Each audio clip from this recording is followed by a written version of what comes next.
Hola y muy buenas a todos, amigos, amigas, suscriptores y gente youtubera, ¿cómo están en este inicio de fin de semana? Espero se me encuentren todos bastante bien, porque ya saben que para mí es un gustazo estar en un nuevo vídeo con ustedes, trayéndoles como cada viernes un capítulo nuevo de esta su serie de historias de terror, pero mejor ya basta de tanta habladuría y mejor pónganse cómodos porque corre vídeo.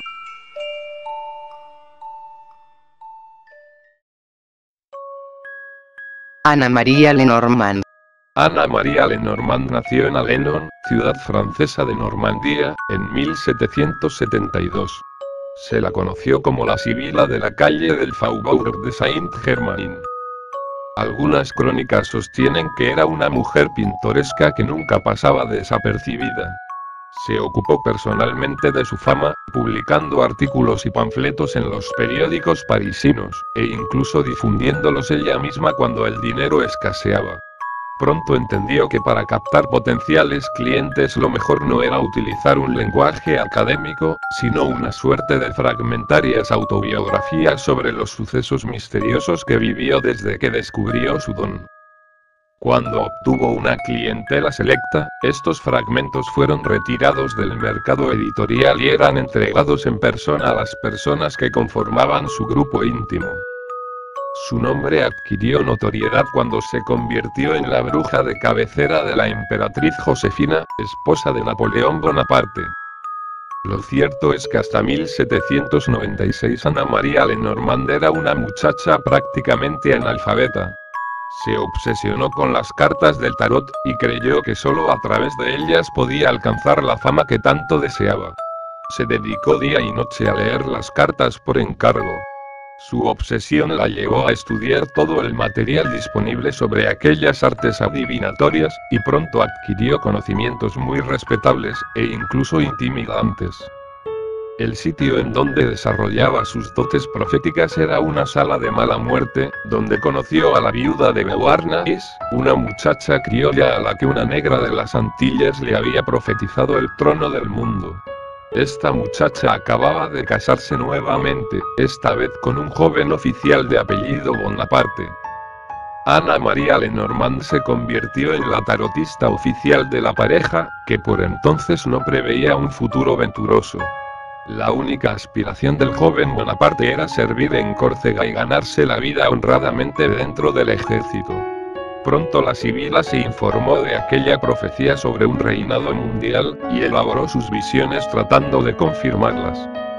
Con el tiempo el joven Bonaparte se convirtió en cónsul, y la viudez de su clienta fue sepultada oficialmente. Desde entonces se la conoció como Josefina.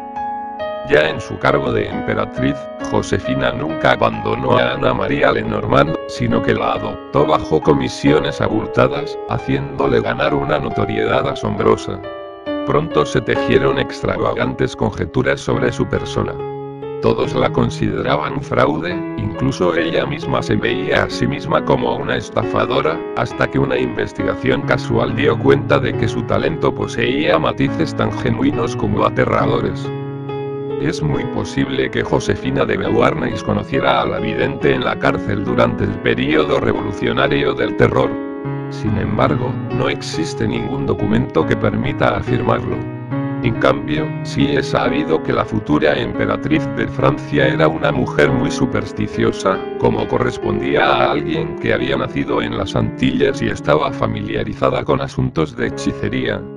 Por ello no hay que descartar que el renombre de Lenormand condujera a Josefina a su casa, sobre todo en el momento de su divorcio con Napoleón. En cuanto a este, no resulta fácil creer que consultara a la pitonisa, dado su temperamento racionalista. Un testimonio fidedigno de su rechazo a los videntes lo encontramos en la obra de la duquesa de Abrantes titulada Memoires ou Souvenirs historiques sur Napoléon, 1831. Era sabido el gusto, más bien pasión insensata, de Josefina por los echadores de cartas. A Napoleón le divertía al principio esa afición, pero luego se burlaba de ella. Entendía que no había nada más opuesto a la majestad que esas pequeñeces de espíritu. Napoleón llegó incluso a impedir que Lenormand entrara en su salón, pero, sobre todo, promulgó una ley con fecha 12 de febrero de 1810 relativa a adivinos y hechiceros que habían florecido como nunca durante la Revolución Francesa y ya eran legión en su época. Así, en el artículo 479 y los 3 siguientes se precisa que las gentes que practiquen el oficio de la adivinación o que pronostiquen o expliquen los sueños serán castigadas y según las circunstancias se dictará una pena de prisión de 5 días, y además serán confiscados los instrumentos, utensilios y ropajes destinados al ejercicio de este oficio. Con anterioridad a la promulgación de esta ley, la vidente ya había sido multada y encarcelada en relación con diversas denuncias de clientes por su actividad como cartomántica. Por otro lado, sabemos por fuentes como la citada de la duquesa de Abrantes y por los archivos policiales que las sospechas que pesaban sobre ella no se referían solo a sus predicciones, sino a actividades antibonapartistas. Estas últimas terminaron por inquietar a la policía imperial y el 16 de diciembre de 1803 fue detenida y recluida en la prisión de Madelonettes durante un mes. Al parecer, estaba implicada en una conspiración que había sido descubierta. Se descubrió que cierta vez Ana María Lenormand recibió a 3 muchachos que fueron a consultarle sobre el futuro que les aguardaba. Para salir del paso, la sibila les predijo que los 3 sufrirían una muerte violenta, que uno de ellos tendría funerales fastuosos y que los otros 2 serían condenados por la opinión pública. Esta imprudencia profética cayó en el olvido hasta que los apellidos de aquellos 3 muchachos cobraron notoriedad unos meses después. Sus nombres eran Jean-Paul Marat, periodista y activista durante la Revolución Francesa que ayudó a consolidar el reinado del terror elaborando listas negras hasta que fue apuñalado en la bañera por Charlotte Corday. Maximilien Francois Marie Isidore de Robespierre, apodado el Incorruptible, abogado y líder autócrata de la Revolución que fue guillotinado en 1794. Y Louis de Saint-Just, llamado el Arcángel del Terror, cuya vida fue cortada bajo la misma guillotina en la que cayó su camarada Robespierre.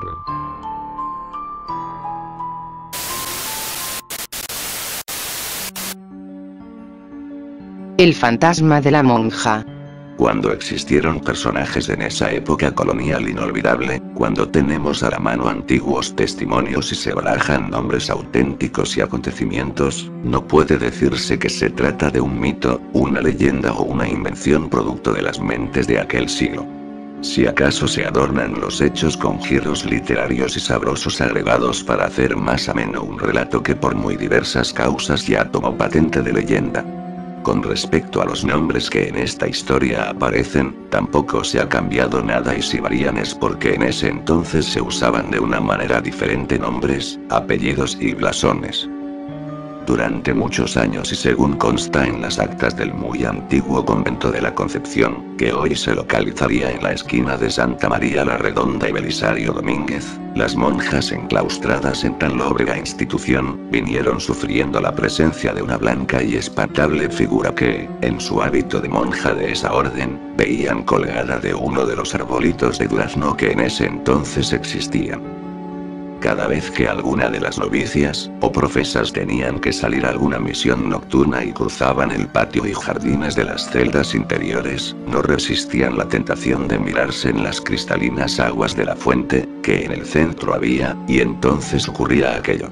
Tras ellas, balanceándose al soplo ligero de la brisa nocturna, veían a aquella novicia pendiente de una soga, con sus ojos salidos de las órbitas y con su lengua como un palmo fuera de los labios retorcidos y resecos. Sus manos juntas y sus pies con las puntas de las chinelas apuntando hacia abajo. Las monjas huían despavoridas clamando a Dios y a las superioras, y cuando llegaba ya la abadesa, o la madre tornera, que era la más vieja y la más osada, ya aquella horrible visión se había esfumado.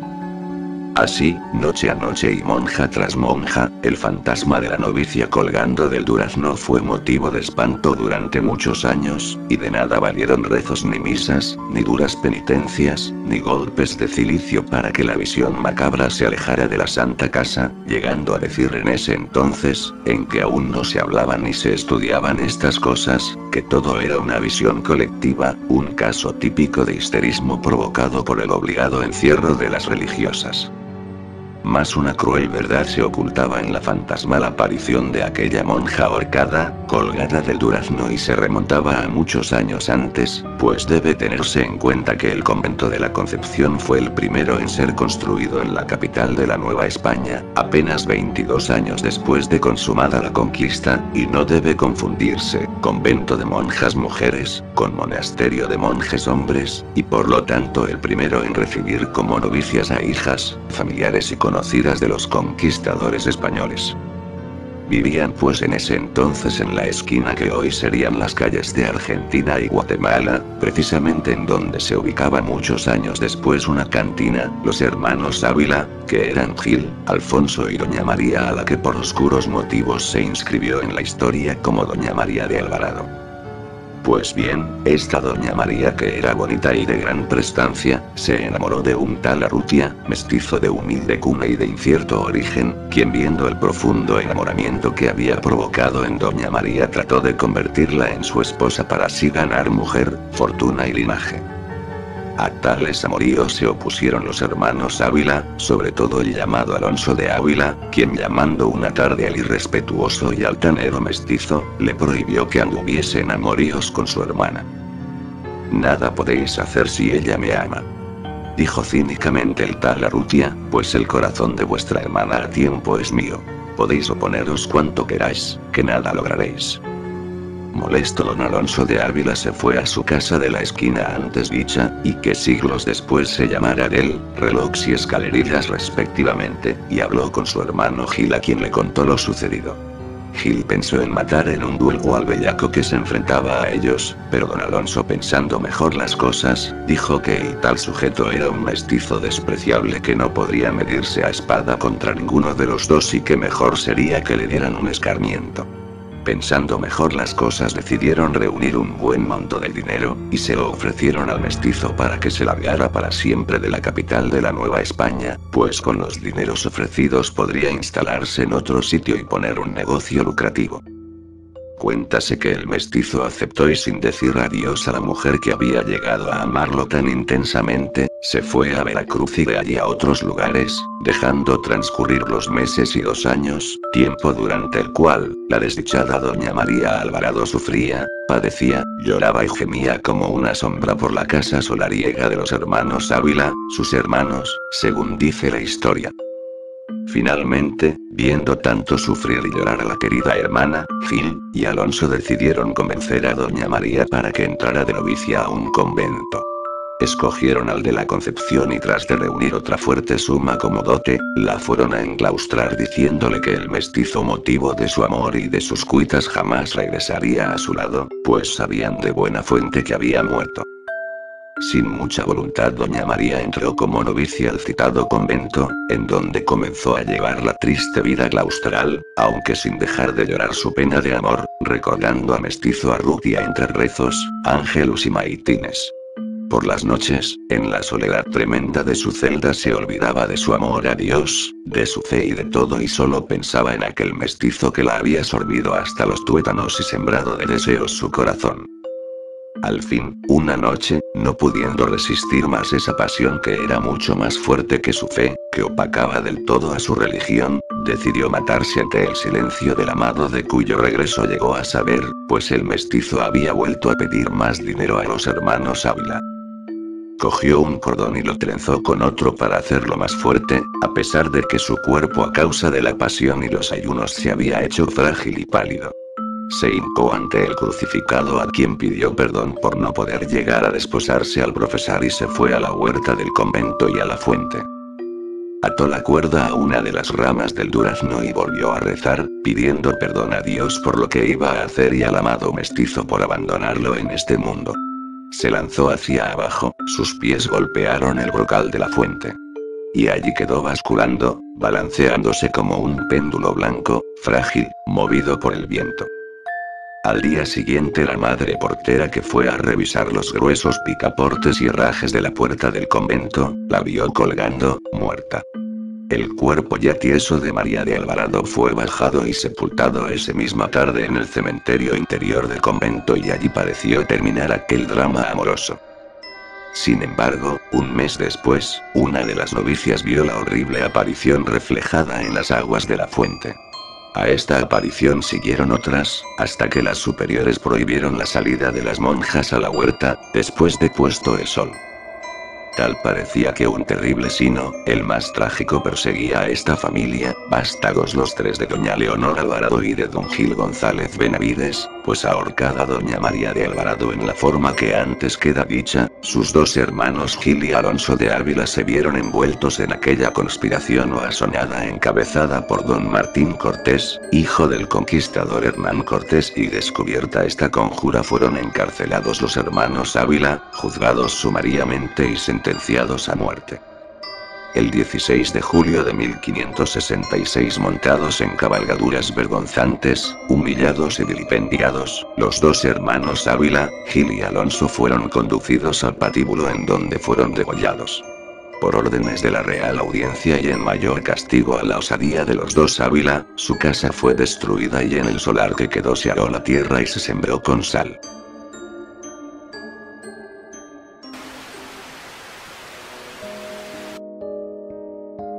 El misterio de Pont-Saint-Esprit. Me gustaría saber por qué.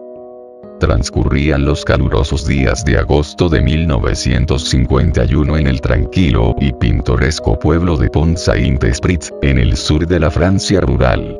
La pequeña villa, situada a las orillas del Ródano, se recuperaba lentamente de las penurias de la guerra, y en los campos, los olivos y las viñas volvían a lucir como en sus mejores tiempos. La economía local, con ayuda del Plan Marshall americano, comenzaba a salir a flote, y todo hacía presagiar que los malos tiempos ya habían quedado atrás. Hasta que algo sucedió en el pueblo que quebró por completo la recién estrenada felicidad. El 17 de agosto, las consultas de los 3 médicos que tenía el pueblo se llenaron de vecinos aquejados de síntomas similares. Dolores de cabeza y estómago, náuseas y vómitos, mareos, todo parecía apuntar a una intoxicación colectiva por la ingesta de algún alimento. Los médicos no tardaron en cerrar el cerco de la intoxicación en el pan, de una de las 2 panaderías del pueblo, la panadería de Rochebriand. Pero lo que en un principio parecía una simple intoxicación, se tornó en unas horas en algo nunca visto por los doctores. Muchos de los enfermos comenzaron a mostrar síntomas más preocupantes, como convulsiones y alucinaciones. Una extraña locura se apoderó de cientos de personas que corrían, gritaban y se agitaban sin control. El doctor Gavay solicitó la ayuda del profesor Gerald de la Facultad de Medicina de Montpellier para intentar, entre todos, hallar una solución al problema. Mientras tanto se sucedían en las calles y casas del pueblo los primeros intentos de suicidio y las primeras muertes. Apenas unos días después del primer brote, los infectados llegaban casi a 300. Entre los enfermos, los casos de alucinaciones tenían cada vez consecuencias más catastróficas. Un enfermo con la mirada perdida repetía sin cesar que él ya estaba muerto, una niña veía continuamente a un tigre que quería atacarla, un muchacho de 11 años trataba de estrangular a su propia madre, otro creía que tenía serpientes en su estómago, un hombre saltaba desde un segundo piso al grito de "soy un avión". Algunos se veían rodeados de llamas, e incluso un hombre pensaba que de su cuerpo brotaban flores rojas. Las ambulancias no daban abasto para transportar a los enfermos más graves a los hospitales cercanos. Todos hacían lo que podían, pero en la población se había instaurado un pánico colectivo que hacía casi imposible la más mínima organización. La noche del 24 de agosto fue calificada por uno de los médicos como mi noche del apocalipsis. Otro de los médicos, el Dr. Fuller, comentó acerca de aquella noche: toda aquella noche, coches, carretas, todo tipo de medios de transporte trajeron al hospital a enfermos gimientes o aulladores, presa de visiones de violencia o de miedo. Pasado lo peor, se hizo balance de los afectados. Los informes de la época reportan a casi 300 infectados de mayor o menor gravedad que fueron atendidos en el mismo pueblo o en los hospitales más cercanos. Según las fuentes, entre 5 y 7 personas perdieron la vida, 4 de ellos suicidándose a causa de las alucinaciones y el resto por paradas cardiorrespiratorias. La mayoría de los afectados se recuperaron de la intoxicación en unas semanas sin mayores consecuencias, pero entre 50 y 60 personas tuvieron de ser ingresadas en distintos hospitales psiquiátricos, pasando allí, algunos de ellos, el resto de su vida. ¿Qué ocurrió durante aquellos días de agosto en Pont-Saint-Esprit? ¿Qué fue lo que indujo a esa locura momentánea a cientos de personas?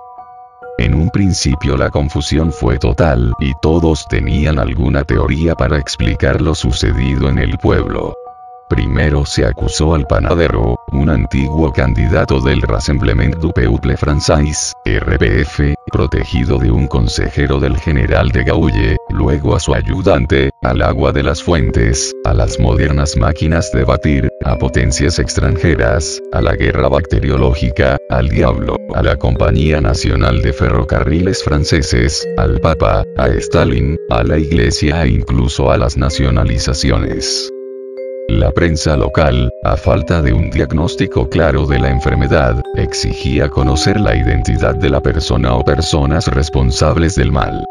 Como respuesta, las autoridades llegaron a ordenar la detención de un molinero de Poitiers, que se encargaba del abastecimiento de la harina empleada en Pont-Saint-Esprit, y fue encarcelado en Nimes sin tener en cuenta que el pan que se elaboró en la otra panadería del pueblo se hizo con la misma harina y, en cambio, los que lo comieron no sufrieron el contagio. Todos recordaron en aquella época los brotes de coreomanía que se sucedieron en el norte de Europa tiempos atrás, en los que centenares de personas sufrieron unos extraños contagios a causa del cornezuelo del centeno, y que les hacían bailar hasta caer exhaustos, y según parece, el origen de los ataques alucinatorios de este lugar también fueron causados por este mismo hongo. El ergotismo es una enfermedad que sobreviene como consecuencia de la ingesta de pan, especialmente de centeno, infectado por cornezuelo, Claviceps purpurea, un hongo parásito que ataca a los cereales, y uno de cuyos alcaloides principales es el ácido lisérgico. Fue el Dr. Touyer quien en 1670 relacionó la sintomatología observada con la intoxicación accidental por cornezuelo. Desde entonces, los médicos han distinguido 3 formas principales de ergotismo: gangrenoso, convulsivo y alucinógeno. Y este fue el diagnóstico final que se dio al brote de Pont-Saint-Esprit, dando el caso médico por zanjado, pese a que a muchos no les convenció demasiado esta idea, mientras se preguntaban el por qué el brote había sido tan localizado y no había afectado a los pueblos de los alrededores, consumidores de harina de la misma procedencia. En este punto, y antes de pasar a tiempos más actuales, haré un pequeño inciso en la visita al lugar desde Suiza de Albert Hofmann, descubridor o inventor del LSD en 1938, que acudió al pueblo en un intento de dar explicación para el repentino ataque de locura. Pasaron los años y el tema fue quedando en el olvido. Esporádicamente algún investigador lo rescataba para exponer sus propias hipótesis, como la de R.L. Bouchet, que aventuró la posibilidad de que la intoxicación fuera provocada por la presencia de metilo de mercurio, un agente fungicida actualmente prohibido pero empleado en el cultivo de los cereales durante los años 50. Otra hipótesis fue la de C. Moreau, que apuntó a que el causante de la enfermedad fue el Aspergillus fumigatus, un moho que afecta a los cereales. Pero los episodios epidémicos de Pont-Saint-Esprit vuelven a los titulares en la actualidad por otra hipótesis bastante más alarmante y atrevida. Una hipótesis que acusa directamente a la CIA como causante de la infección. El periodista estadounidense Hank Alvarello publicó en 2009 un libro que recoge los resultados de su investigación sobre experimentos secretos que la CIA llevó a cabo en el periodo de la Guerra Fría. Según el periodista, ampliamente citado por la prensa francesa, el pan maldito de Pont Saint-Esprit contenía dietilamida de ácido lisérgico, o LSD, que la CIA pretendía examinar sus efectos. Supuestamente, la CIA quiso primero esparcir el LSD sobre Pont Saint-Esprit desde el aire, pero el método no funcionó, así que la sustancia fue agregada finalmente a la harina de pan. Ciertos colaboradores de la farmacéutica suiza Sandoz, que inventó el LSD en 1938, hacen referencia al secreto de Pont Saint-Esprit y a dietilamida en una conversación con agentes de la CIA que Alvarello reproduce en su libro. En el libro titulado, Un error terrible, el asesinato de Frank Olson y experimentos secretos la CIA durante la Guerra Fría, Alvarello no se muerde la lengua y asegura sin tapujos que la SOD, Departamento Especial de Operaciones, y la CIA, Agencia Central de Inteligencia, realizaron en este pequeño pueblo un experimento biológico y que lo hicieron ante las narices de los servicios secretos franceses. Parece ser que el libro está muy bien documentado y que Alvarello habría recopilado información confidencial que apuntaría claramente hacia este hecho. Tal es así que el gobierno francés, tras la publicación del libro, ha exigido explicaciones al gobierno de los Estados Unidos. Según parece, los laboratorios Sandoz en Suiza habrían sido los suministradores de LSD tanto del ejército como de la CIA. Los experimentos con alucinógenos tenían como fin el control mental de la población y habrían estado dirigidos por la División de Operaciones Especiales de Alto Secreto del Ejército de los E.U. en Fort Detrick, Maryland. En un principio estaba programado realizar el experimento en el metro de Nueva York, pero las incertidumbres y los miedos de que tal afrenta al pueblo americano saliera a la luz hicieron que cambiaran los planes. Cuanto más lejos mejor y por qué no. Un pequeño pueblo de la Provenza francesa al que nadie prestaría demasiada atención y donde, precisamente, acudiría a Albert Hoffman para supuestamente prestar ayuda y, ya de paso, realizar el informe sobre los efectos en la población del experimento. A priori puede parecer una acusación bastante arriesgada, pero las fechas cuadran bastante bien. Pocos años después comienzan en E.U. los experimentos controlados con voluntarios para ver los efectos de las drogas psicoactivas, especialmente el LSD, psilocibina, mescalina, la cocaína, la alfa-metiltriptamina y N-dimetiltriptamina. Todos recordaréis sin duda la famosa novela y película Alguien voló sobre el nido del cuco, que se inspiró precisamente en estos experimentos.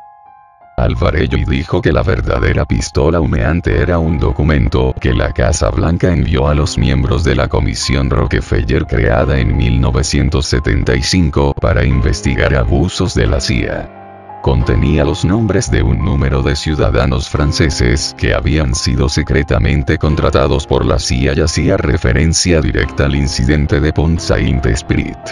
En su afán por investigar al LSD como un arma ofensiva, Alvarello denunció además que el ejército de los E.U. drogó a más de 5.700 militares estadounidenses que no fueron voluntarios entre 1953 y 1965. Los habitantes de Pont Saint-Esprit todavía quieren saber por qué se vieron afectados por tales escenas apocalípticas. En ese momento la gente especuló con la teoría de un experimento destinado a controlar una revuelta popular, dijo Charles Granjo, de 71 años. Casi estiro la pata, dijo a la revista francesa Les Inrecuptibles. Me gustaría saber por qué. ¿Podrá el anciano Granjo saber esa verdad algún día?